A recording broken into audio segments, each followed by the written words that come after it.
Ciao a tutti, condivido con voi questo progetto se può essere utile a qualcuno.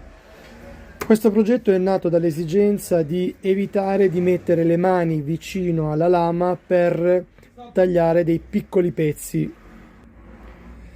Essendo un attrezzo molto pericoloso, quindi ho detto ok, mi devo inventare qualcosa in qualche modo.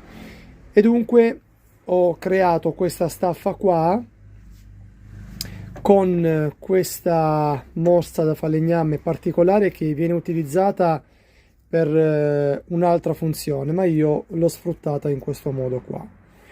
Dunque si possono mettere dei pezzi piccoli, ma anche grossi, e quindi si evita di mettere le mani vicino. Poca spesa, tanta resa. Ho utilizzato questa tipologia di morsa da falegname che ha questa specifica funzione.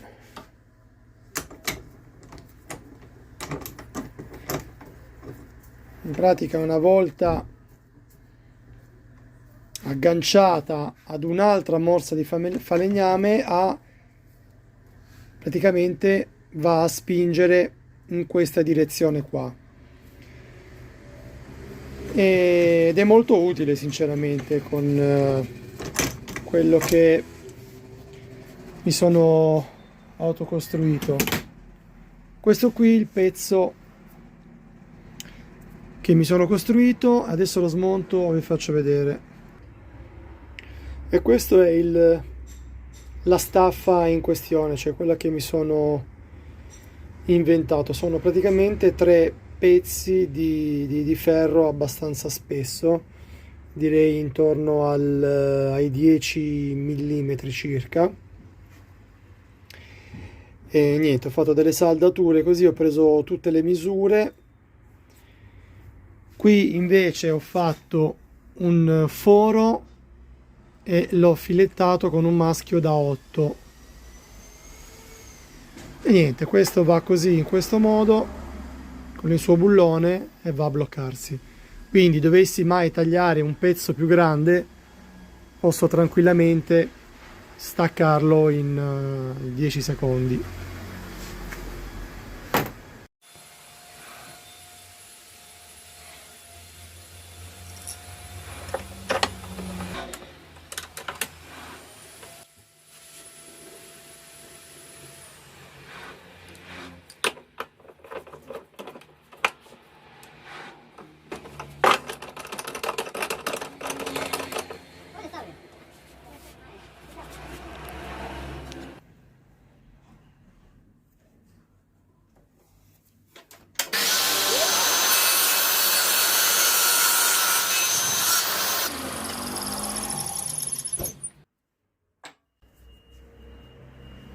Anche con pezzi rotondi,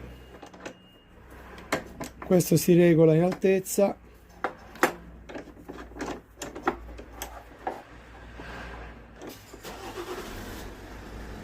Ok, e si procede al taglio.